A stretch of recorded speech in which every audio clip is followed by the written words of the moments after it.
Johnny needs his bean brew, he says. Okay, are we ready to go? Wow. Let's give a big round of applause to the guys back there. They work really hard and they hardly ever get noticed for it, except when there's trouble, and there's often trouble. So there's a lot of work that goes into that. I would like to have a word of prayer, and then we'll get started. Father, thank you for your word, and thank you that we have the opportunity to look at it again this afternoon.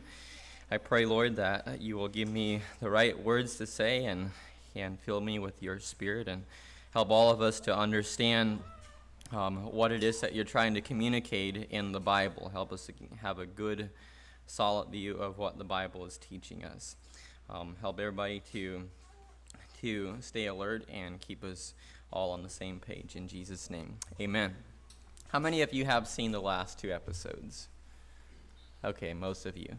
For the ones of you that have not, we'll give a little bit of background. But we ended with... Okay, there we go. We ended with Abraham in the last session, but we've been getting a chronological timeline of the events of the Bible. In other words, we're allowing God to reveal his character to us by looking at how he has interacted with us in history. Now, that's a very accurate way of getting to understand who God is. If you think about going on a road trip with somebody, you get to know who that person is because you're spending time with him. You're interacting with each other. If you read an autobiography, it's more dependent on the words. But we're going through history and learning who God is and what his opinions are based on history.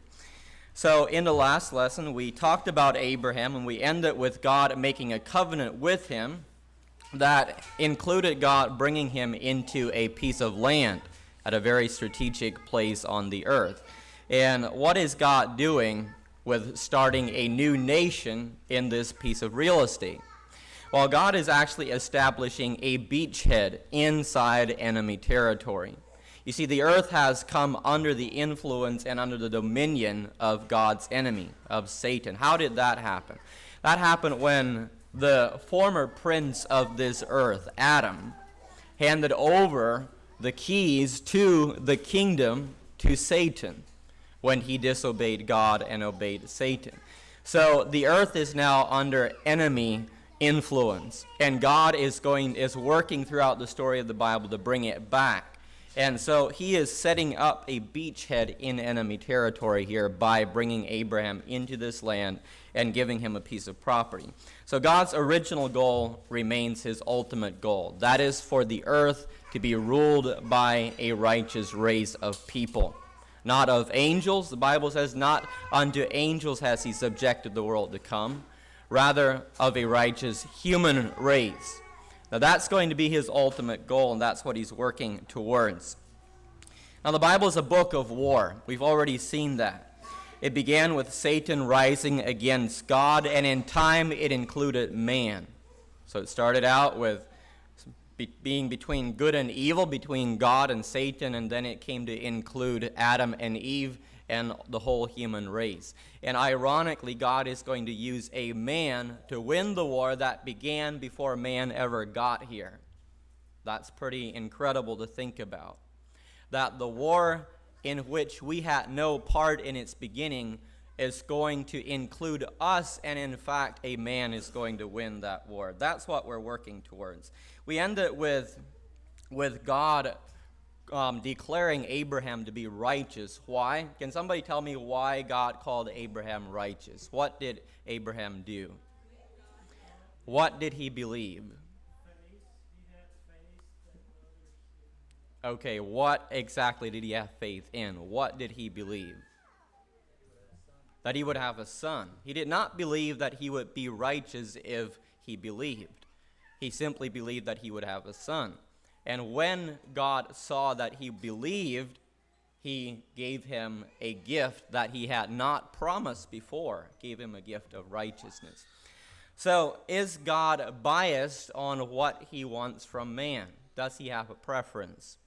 Yes or no? Absolutely. What does he want from man? He wants faith. So everything else, the garden, the promise of a child, everything that God is doing are only the props that God is using to create, to work faith in man. Because in the beginning we said God cannot create faith. Just like you cannot make an ear of corn. You can only plant a seed and hope that it'll grow. God could not create faith. He could only create the environment in which to produce it. And that's what God has been doing so far in the Bible, and that's what he's going to continue to do. So we pick up the story in Genesis 16, verse 1. Now Sarai, Abram's wife, bare him no children, and she had a handmaid, an Egyptian, whose name was Hagar. So Abram has received the promise that he's going to be the father of a great nation, but we all know the problem that he has, that his wife is barren. She cannot have children. They are both now getting up there in age, and Sarah is beginning to worry that the promise of God won't actually be fulfilled. You see, here is the recipe for faith. There are some elements that are necessary for God to produce faith. There's a promise, there is adversity, and then there's time, and those three ingredients working together have the potential to produce faith. God promises something. He allows there to be adversity that contradicts that promise, and then he adds the element of time to that, and that is the only way for faith to come about. Now, he has been subjecting Abraham and Sarah to this for, I think, 10 years. And Sarah now comes to where there is a challenge in her faith. She begins to doubt. And so there's this Egyptian handmaid, and she says I'm sorry, I forgot to switch these. And so she says that the time has now come to help God fulfill his promise. She doesn't doubt that he's able to. She just notices that he's taking a little too long. You see, time in her mind is working against what God has promised. And Sarai said unto Abram, Behold, now the Lord hath restrained me from bearing. I pray thee, go in unto my maid. It may be that I may obtain children by her. And Abram hearkened to Sarai, to the voice of Sarai. So there they are. They're going to help God fulfill the promise. You see, to Sarai, the end goal was the promise. In other words, the most important thing was to receive what God promised. And faith was the means to get it. That's actually a very human view. Is that the thing that matters is that we receive the reward, and faith is the means to get it. But to God, it's actually the other way around. To God, the end goal is faith, and the reward is the way to get the faith. So God is not as concerned with the reward as he is with producing faith in the people. But Sarai believes that the promise, the fulfillment, is the important thing. So she's going to stick her finger in and kind of help it along. And so Abram hearkens, and Hagar bare Abram a son. And Abram called his son's name, which Hagar bore, Ishmael. So look what we are able to produce. With a little bit of outside help, we have brought the promise of God to pass. We have the evidence of it right here. We now have what God said we would have. We have a child. Now, there's a few little details in there, but we won't worry about those. The important thing is that we have an heir to the promise, to inherit, to become the nation that God needs. Because after all, the nation is what God wants. And so as long as we get the nation, that must be the most important thing. Okay, so Abraham was 86 years old. That means he was 86 years old when Hagar bare Ishmael to Abram. Now the question is going to be, is God going to be nice to Abraham and accommodate Ishmael into his plan? In other words, is God going to bother about those few details that weren't quite according to what he had said the promised child would look like? Where have we seen this before? Where there's a door open for doubt whether or not God is going to accept what we bring to him. You remember the story of Cain? What was it about Cain's offering that God didn't like? Because it was what they brought that gave them acceptance by God. It was the fact that Cain's offering was a very earthly view of himself and of God. It had no element of faith to it. It required no faith, and it did not meet what God wanted from man. And so Cain had this fear in the back of his mind, I imagine, that what he had may not be quite enough. It's pretty good, but it might not be enough. And don't you think that Abraham, during the 13 years that Ishmael is growing up, doesn't at times question that maybe Ishmael won't be quite what God is looking for in an heir? Because he knows that he wasn't quite what God had promised. Because if God doesn't accept Ishmael, then the promise is not going to be fulfilled through him. So that'll be the criteria. All right, so when Abraham was 90 years old and 9, the Lord appeared unto Abram and said unto him, I am the Almighty God, walk before me and be thou perfect. And I will make my covenant between me and thee, and will multiply thee exceedingly. So God appears to him and renews the covenant, and Abram is listening, but in the back of his mind, he knows that he's already on his way to seeing this fulfilled. He's already got Ishmael. But God is basically ignoring Ishmael. He's acting like Ishmael doesn't even exist at this point. Then Abram fell upon his face and laughed and said in his heart, Shall a child be born unto him that is 100 years old? And shall Sarah that is 90 years old bear? And Abram said unto God, O that Ishmael might live before thee. So here's the man that had been given a promise. Said, Abram, you're going to be the father of a great nation. He went about and he produced that promise out of his own resources that didn't require faith. And now he is begging God to accept that at his hand. He says, Oh, that Ishmael might live before thee. Even while God is insisting that this is not going to be his heir, that he is actually going to give a son to Sarah, who now is not only barren, but is already too old to have children. So it is, by all earthly standards, impossible for Sarah to have a child. So Abram doesn't want to face that impossibility. He does not want to go back to the drawing board again and have to continue to wait.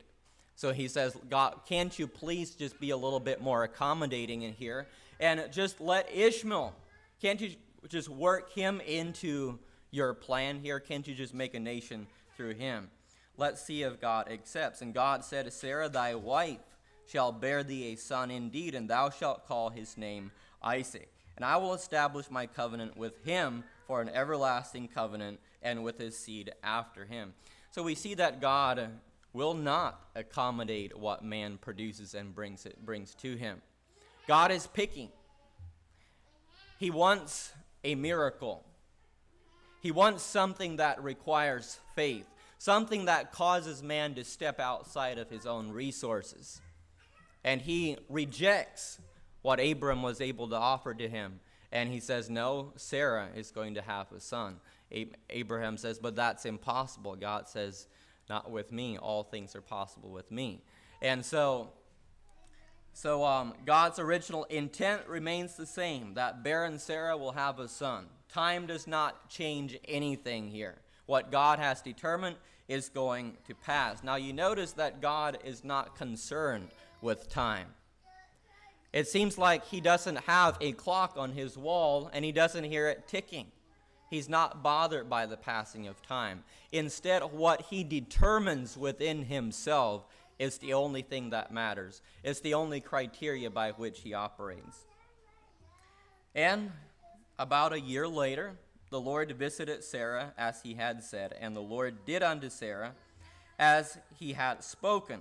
For Sarah conceived and bare Abraham a son in his old age at the set time of God. Now, was this a miracle child? Do you think that this would you have more confidence that this would be something God would accept? Why? Because he's the one that provided it. He's the one that was involved in it from beginning to the end. He's the one that promised it, and he's the one who fulfilled it. And so, unlike Ishmael, this baby was of faith. This was the fruit of Abraham's faith.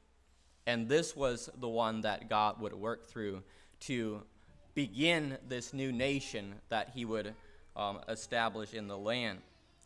So, now we have the promise fulfilled. The baby. This is what God has been after, right? Is a baby. Because he needs a baby through which he can build a nation.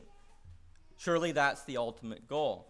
But then when the baby's probably about 13 years old, we don't know how old he was, it came to pass after these things that God did tempt Abraham and said unto him, Abraham, he said, behold, here I am. In other words, Abraham is now on his way. Everything is falling into place just as God had said.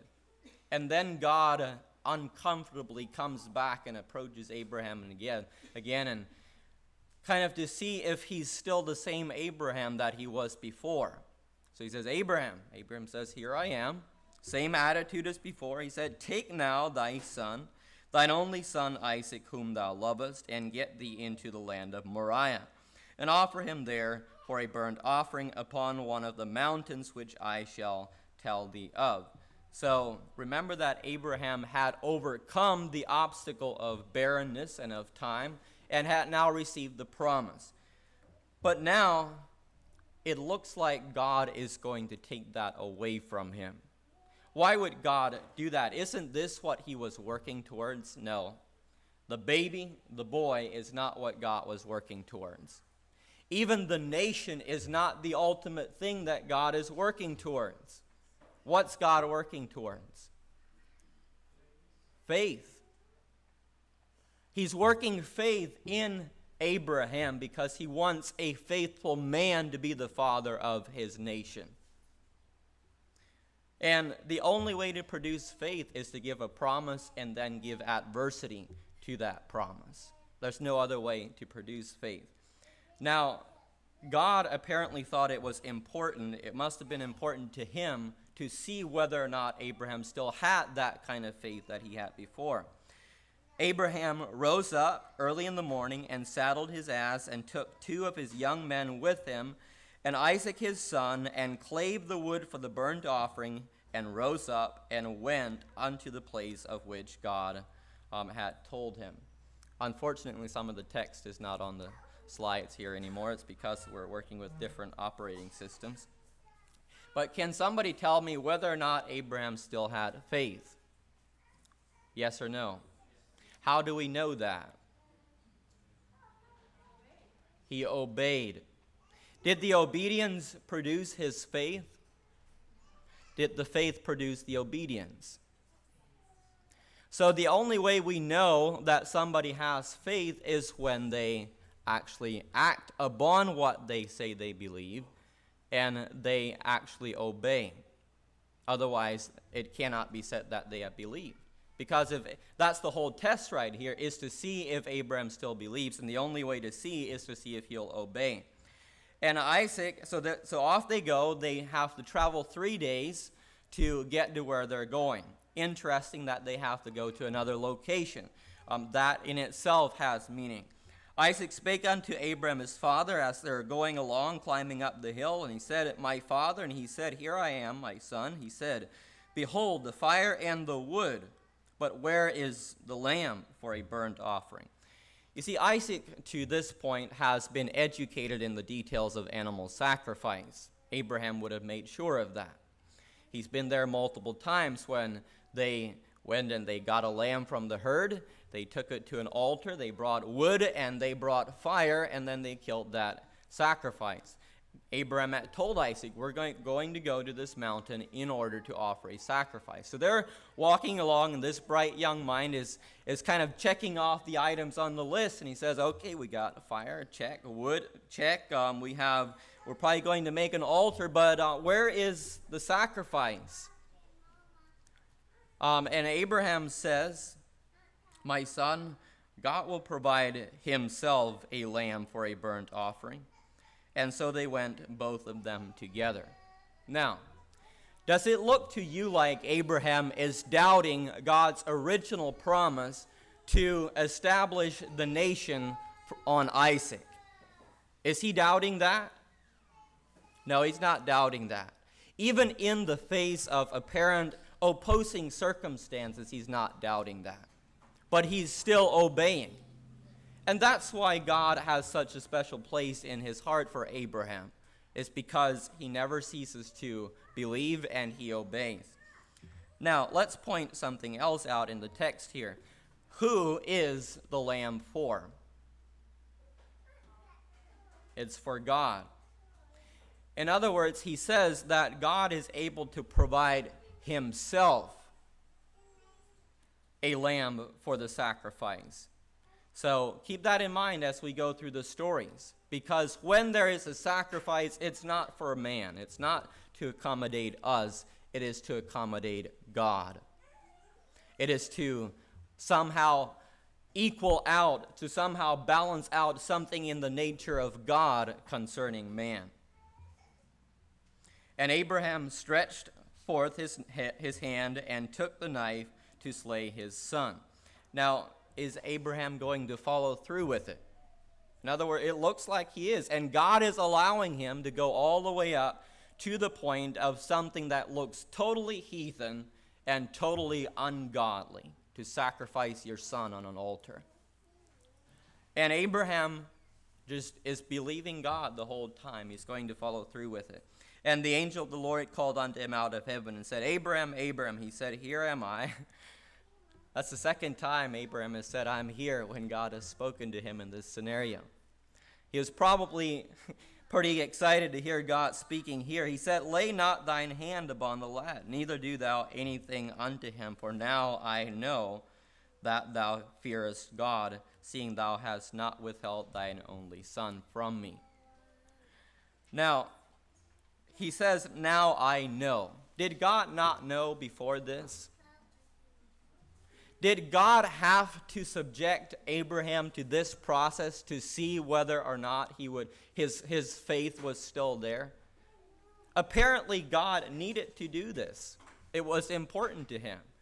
But now at the end of it, both God and Abraham know, beyond any doubt, that faith that God so much appreciates in Abraham is still there. Even when he has the reward, that faith is still there. How do we know? Because he's willing to give it up. And so God rewards that faith, and Abraham lifted up his eyes and looked, and behold, behind him a ram caught in a thicket by his horns. And Abraham went and took the ram and offered him up for a burnt offering in the stead of his son.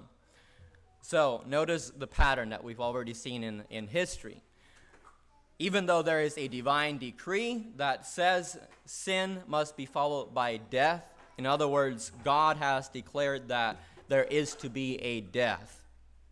Along with that, there is a reward to the believer of provision from that death. That death is going to take place, but there is provision to the believer. What's the provision? It comes from God himself miraculously, outside of the resources that man brings to the table. In other words, Abraham is given something that he didn't have that morning when he walked up that hill. There's a ram caught in the thicket. And Abraham went and he took that ram and offered it up in the stead of his son Isaac. Now, why do you think that God wanted Abraham to travel 3 days to this one mountain in Moriah to perform this sacrifice? That's an interesting question. Why does God concern himself with locations like that? Well, many years from now, from this event, somebody else would also walk up that hill, and this time there would not be a ram caught in the thicket. Why? Because he would be the ram. He would be the substitute, and it would be on this hill. Important details there. So, Abraham did indeed become a great nation. We know how he had Isaac. Isaac and Rebekah had 2 sons. Jacob had 12 sons, and in time they became a nation. Now, where was that nation born? Well, God had foretold to Abraham that, know of a surety that thy seed shall be a stranger in a land that is not theirs, and shall serve them, and they shall afflict them 400 years. So Israel did indeed go down into Egypt. I think we all know the backstory to that. There was a famine, and Jacob and his 12 sons moved down to Egypt because Joseph was there, who was a prince of Egypt. But in time, a new king rose up, and the children of Israel were fruitful and increased abundantly and multiplied and waxed exceeding mighty, and the land was filled with them. Excuse me.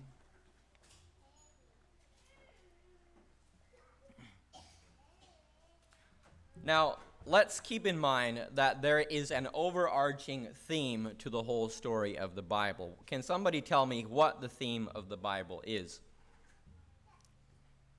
Perhaps the saving and redeeming of mankind. That would be one way to put it. But I would say it's a book of war. It's about warfare from beginning to the end. It's been about war between good and evil, and now it's being played out on the world stage. So all the different places in the Bible are important. They're not just random details.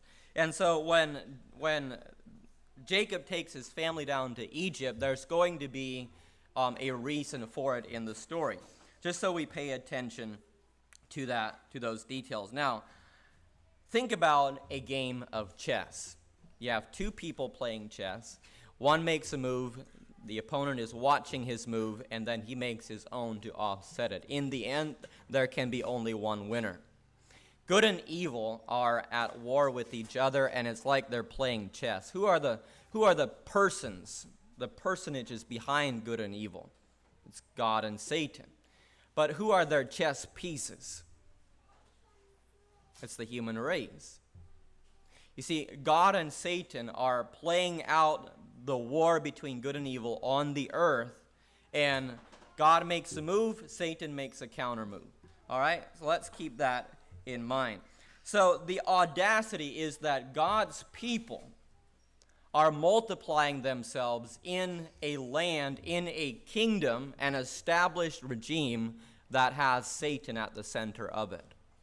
That's the audacity of it. That's the irony of it. So let's watch it play out. Exodus chapter 1, verse 11. Therefore they did set over them taskmasters to afflict them with their burdens. And they built for Pharaoh treasure cities, Pithom and Ramses.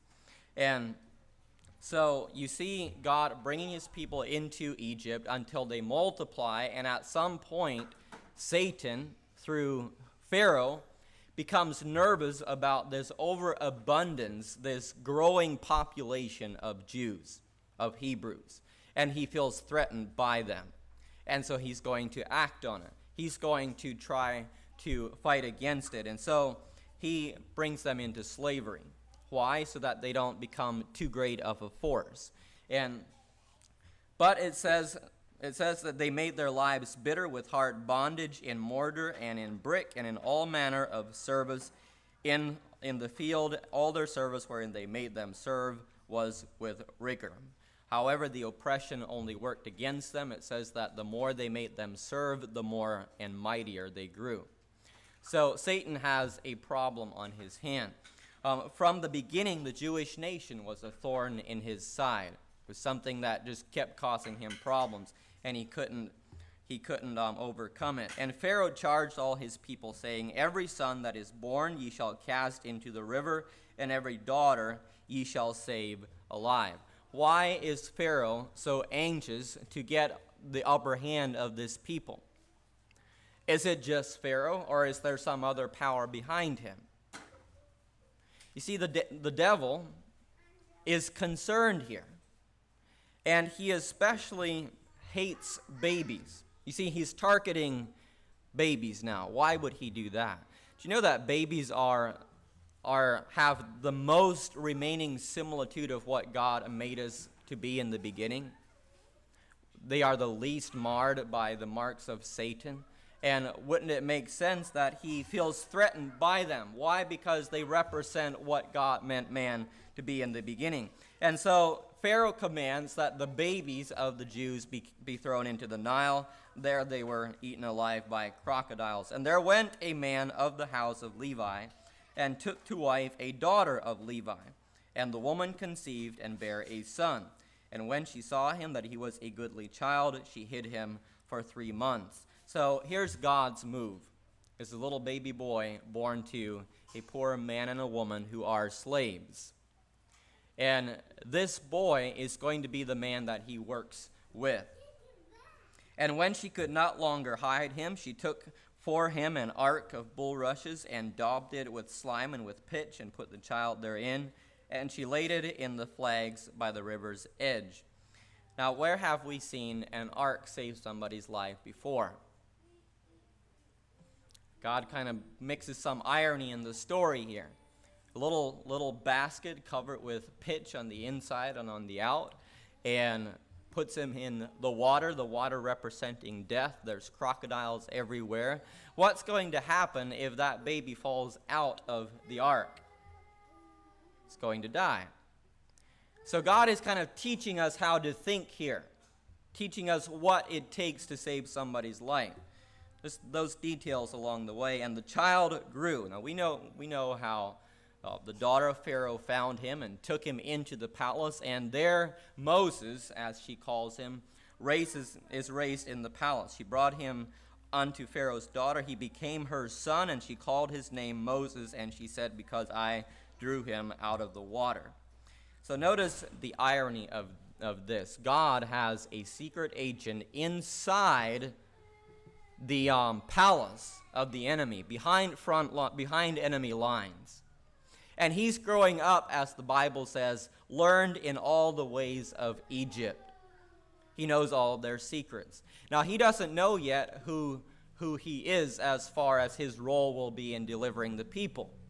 But God has a purpose in him being in Egypt, in enemy territory, for the future. And it came to pass in those days, when Moses was grown, that he went out unto his brethren and looked on their burdens, and he spied an Egyptian smiting an Hebrew, one of his brethren. So we don't know at what point Moses discovered that he was a Jew.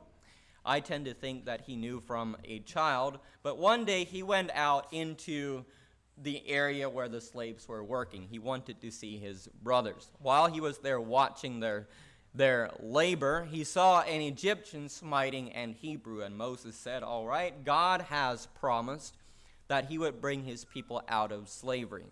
It might as well be me. It might as well be now rather than later. And so he looked this way and that, and he killed the Egyptian. Now, he had the right idea, but he was ignorant. In other words, it was the wrong procedure. What he did was not a threat at all to the established power that was holding the Jews in slavery. But Moses did that day draw a line in the sand and take a stand on one side and reject the other. He chose sides that day. And it says, when Pharaoh heard this thing, he sought to slay Moses. But Moses fled from the face of Pharaoh and dwelt in the land of Midian, and he sat down by a well. My water faileth.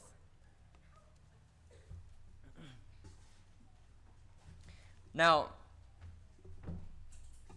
thank you, Jake. So Moses has to go to school. How long does he go to school?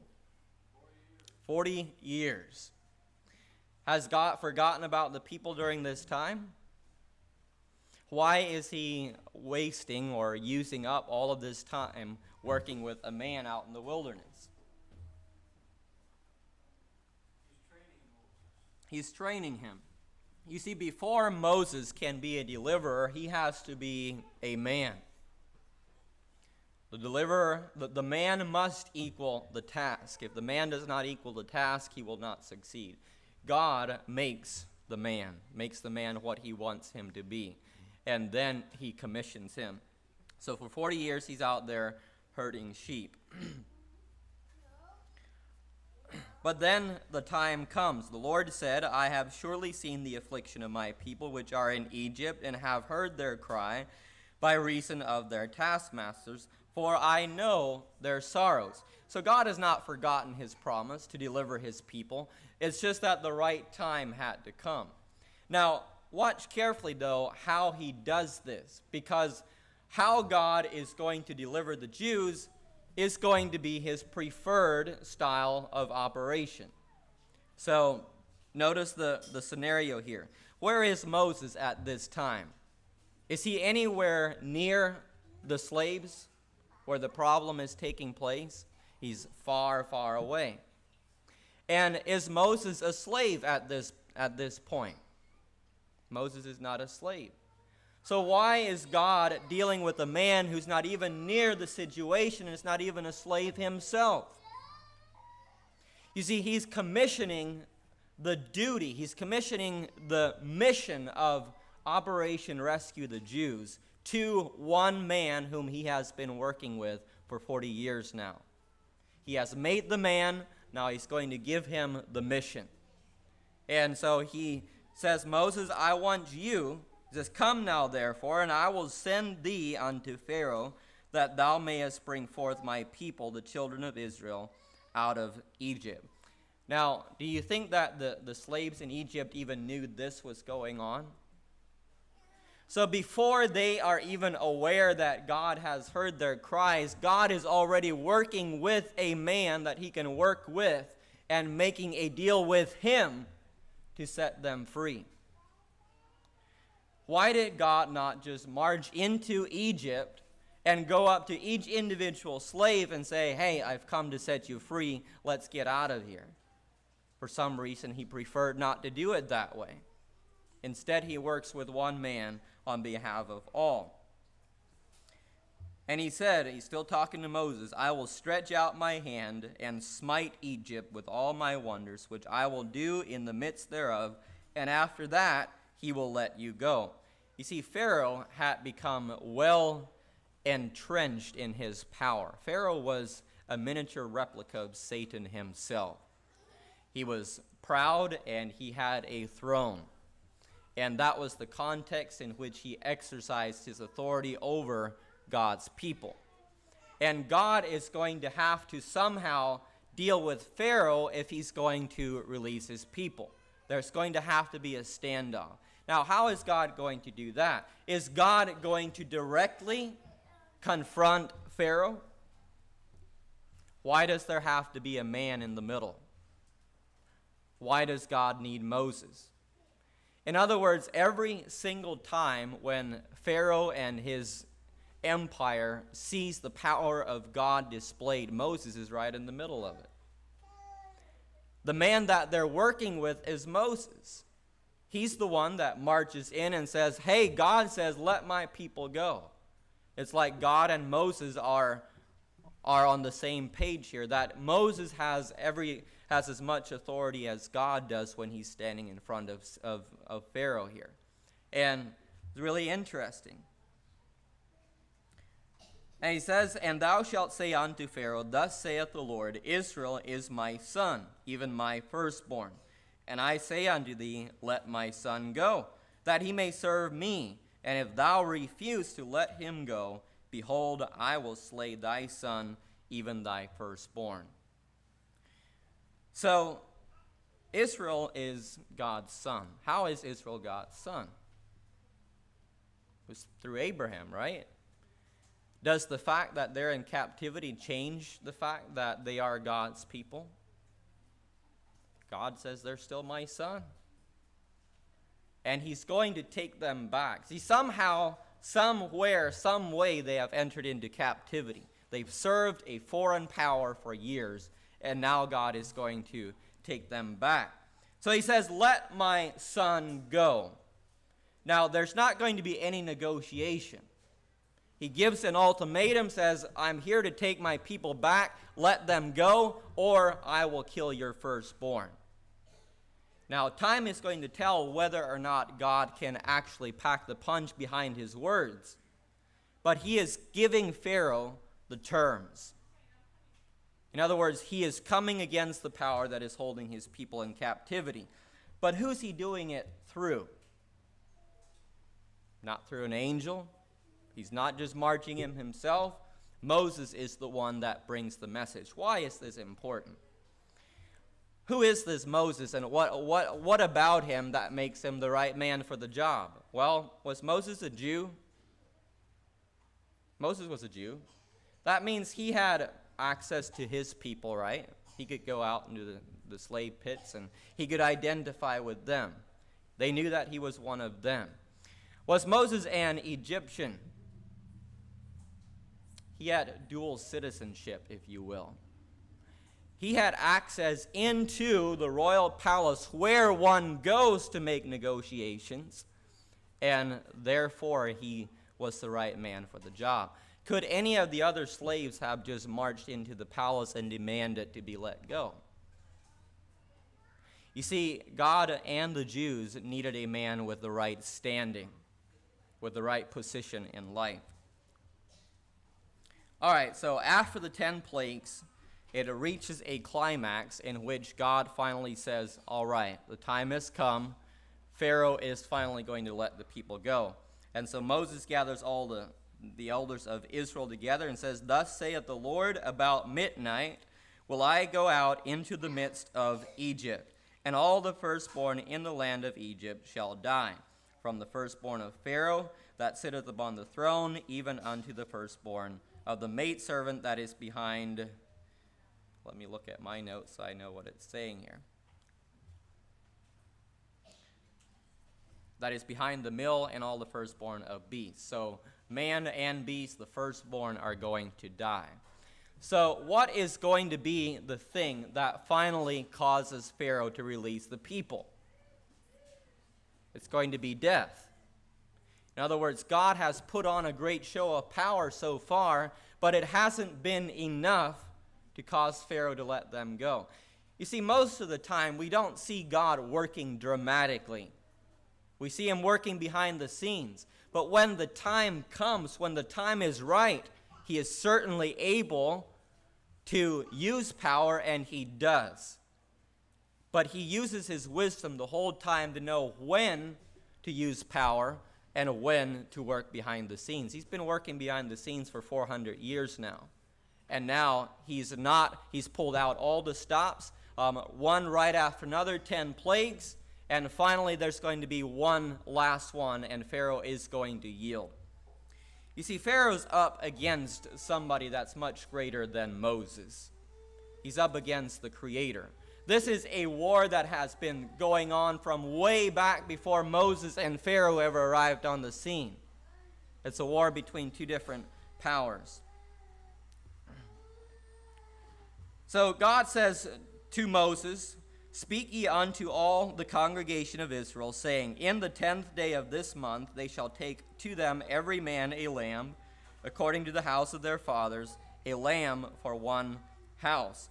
So the time and the event of death were set in place by God himself. That would not be changed. But to one group of people, God provided a way of escape. And here you see where the Jew has the advantage. Remember where Paul asked the question in Romans, what advantage hath the Jew? He says, because unto them are committed the oracles of God. The Jew here had the advantage over the Egyptian. Why? Because he had inside information. He knew how to prepare for the event. And so God told them in very detailed terms what they must do to escape death. So he says, your lamb shall be without blemish, a male of the first year. Ye shall take it out from the sheep and from the goats, and ye shall keep it up until the 14th day of the same month, and the whole assembly of the congregation of Israel shall kill it in the evening. And they shall take of the blood and strike it on the two sides of the posts and on the upper doorposts of the houses wherein they eat it. So the solution to death was the death of another firstborn. Now, they had to take that animal, that firstborn animal, out of the herd and keep it separated for, I think, 2 weeks. Leave it separated by itself. And then they were to kill that animal and put the blood on the doorpost. Why? And the blood shall be to you for a token upon the houses where ye are, and when I see the blood, I will pass over you, and the plague shall not be upon you to destroy you when I smite Egypt, the land of Egypt. So once again, who is the blood for?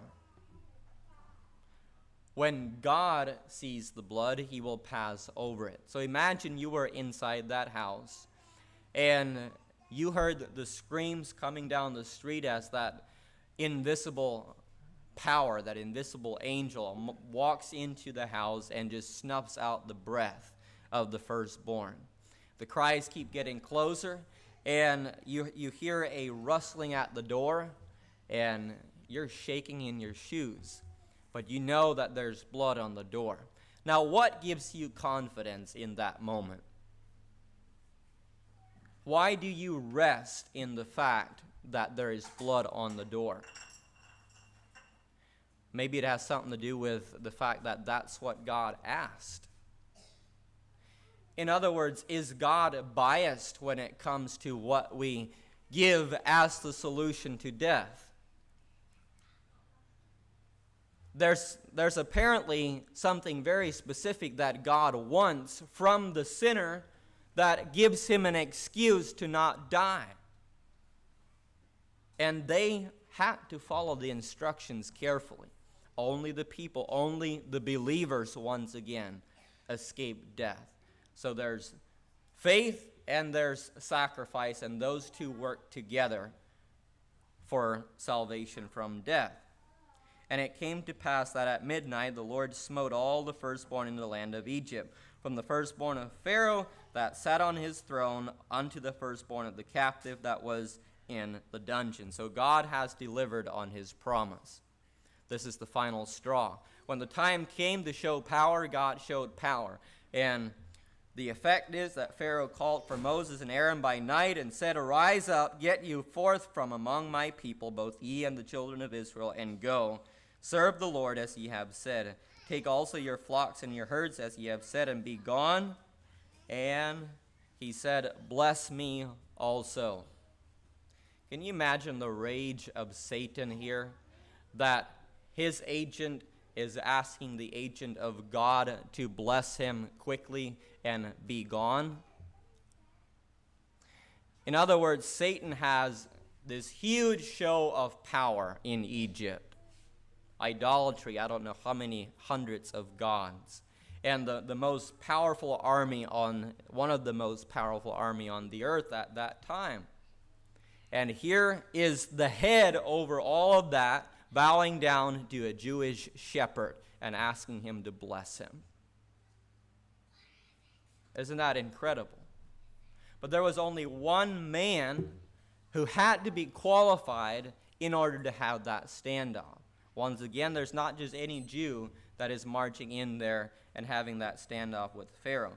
And the children of Israel journeyed from Ramses to Sukkot, about 600,000 on foot that were men beside children. See the people of God come out of captivity. Over 2 million people came up out of Egypt that morning. They had their women and their children. They had their flocks. They had their tents packed up and their gear, their food, and out they went after 400 years of slavery. Who was at the head of that procession? Moses. Now, if you were a slave, do you think that Moses would have been important to you? Why could you not just go directly to your God, the God of Abraham, Isaac, and Jacob, and pray for deliverance? You've been praying for 400 years, and God sends a man.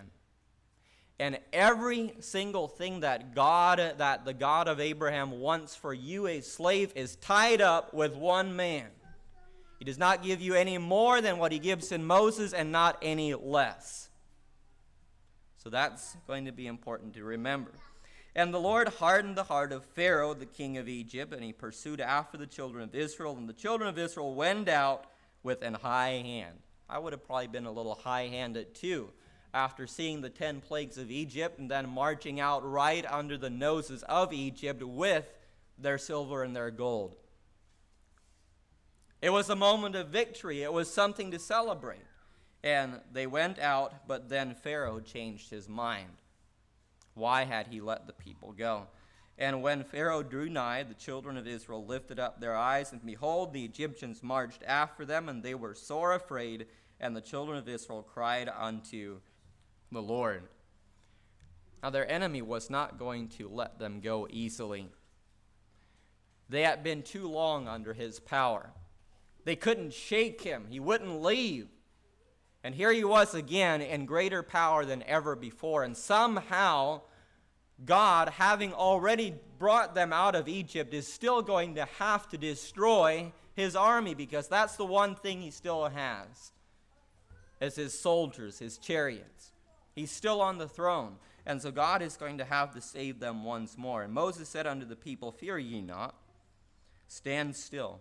Those are two things you don't want to do when you're out in the wilderness with rocks on both sides and a sea in front of you and the Egyptian army behind you. You don't want to stand still and not fear. But Moses said, Fear not, stand still, and see the salvation of the Lord, which he will show to you today. For the Egyptians whom ye have seen today, ye shall see them again no more. Forever, he says. And Moses stretched out his hand over the sea, and the Lord caused the sea to go back by a strong east wind all that night, and made the sea dry land, and the waters were divided. Now imagine you are in the rear of the column of people, and you can't really see what's going on up front. You hear a commotion, and all of a sudden you realize that the whole mass is moving ahead. You know what's in front of you, right? It's the sea.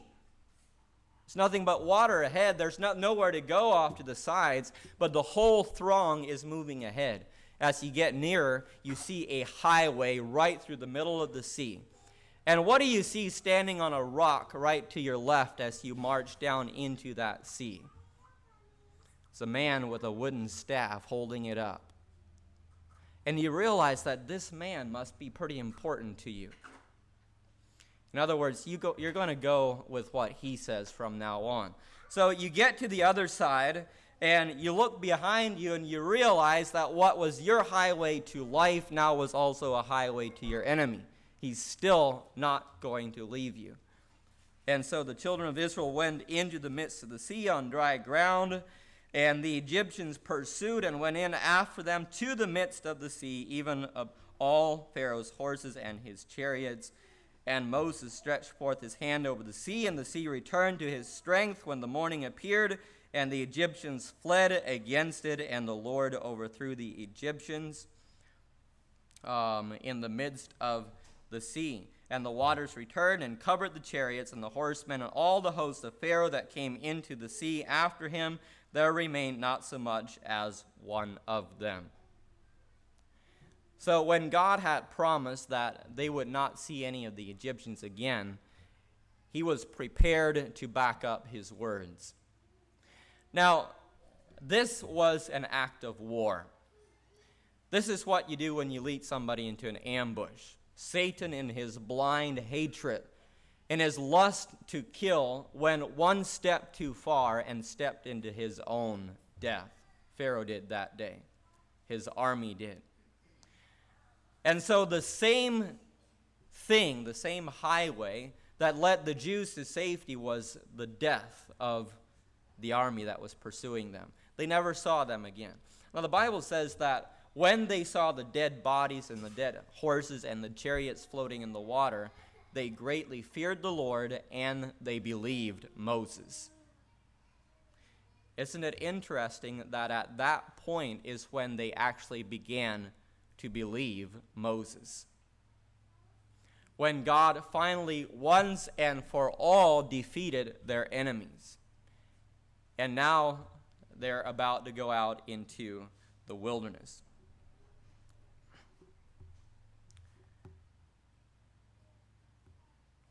So we pick it up, and they come to Mount Sinai, and God now has his people. He's got his nation. They're no longer in slavery. He can now be their king, and he can teach them whatever he wants to. They have a lot to learn. You see, they have been in idolatry for 400 years. They're not sure who the God of Abraham is anymore. And they're not really in any position to be any threat to this whole thing that's going on between good and evil. So God is going to educate them. He's going to teach them who he is so that he can make them into a force to be reckoned with. You see, God is still on his original intent, which was to bring about a deliverer who would bring about the reign of God on the earth again, would return the earth to its rightful leadership under a righteous man without sin. God has not moved away from that promise. He's still working to fulfill that. He needs a way in which he can educate the people about himself and prepare them to receive this man. Are y'all falling asleep, or shall we keep going for another 5 minutes? All right, 5 minutes. And the Lord said unto Moses, Go unto the people and sanctify them today and tomorrow, and let them wash their clothes. And it came to pass on the third day in the morning that there were thunders and lightnings and a thick cloud upon the mount, and the voice of the trumpet exceeding loud, so that all the people that was in the camp, trembled.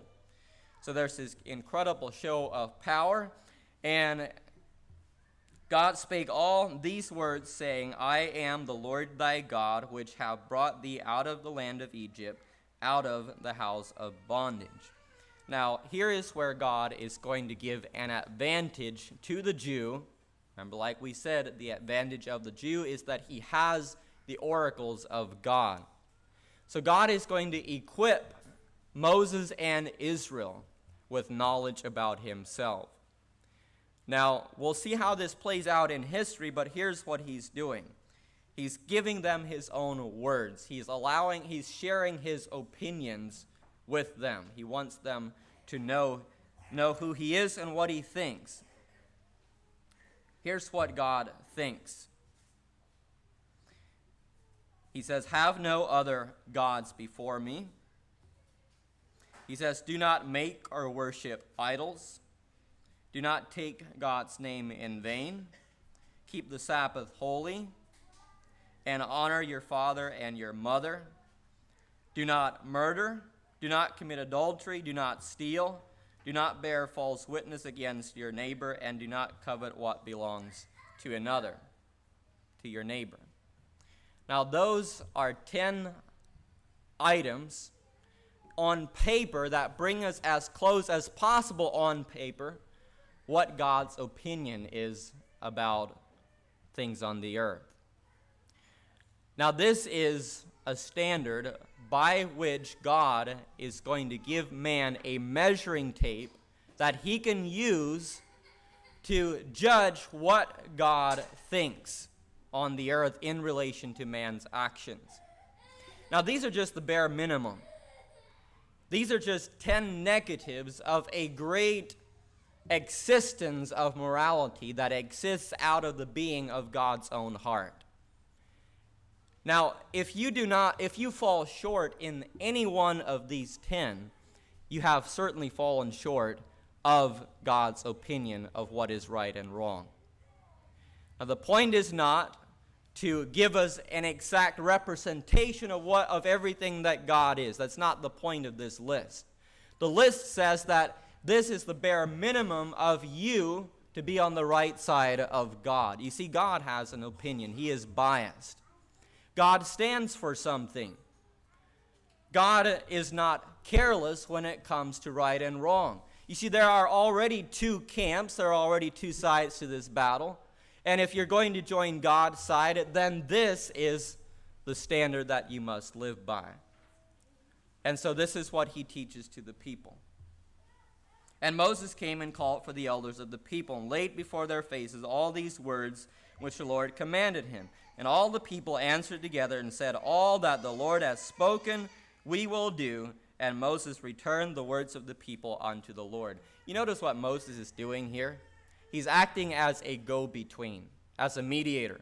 God offers his law to the people. Moses takes the law to the people, says, hey, this is what God says. What do you say? People said, yep, we'll obey. Moses goes back to God and tells God what the people said. Notice that there is no direct communication between God and Israel. They have to work through a mediator. Even the law itself, as the Bible says, is given in the hand of a mediator.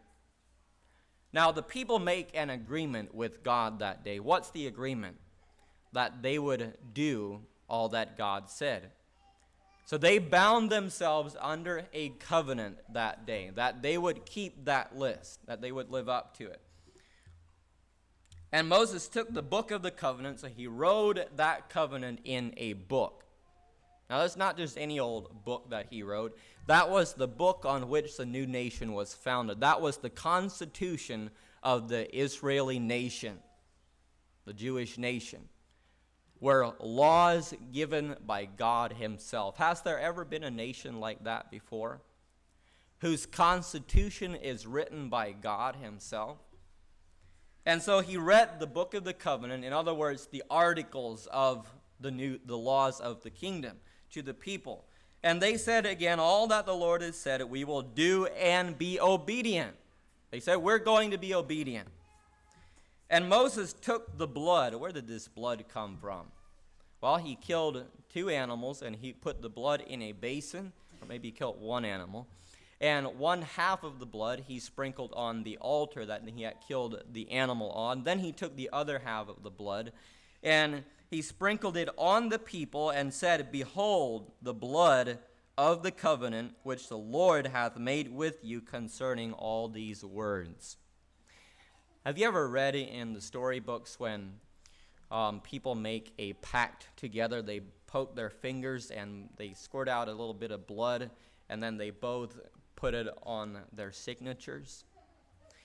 That's what's going on right here. God and Israel are coming together and forming a covenant. The legal binding ceremony is the shedding of blood. That is going to be the foundation on which that covenant is going to remain valid. It's on the basis of the shedding of blood. Interesting details. And then Moses went up into the mountain again, and God gave him a whole long list of all of the laws that the people would have to live by. Gave him great details on the sacrifices, which we'll get into later. But Moses was up there for 40 days and 40 nights. We'll stop it right there and pick it up next Sunday. Thank you very much.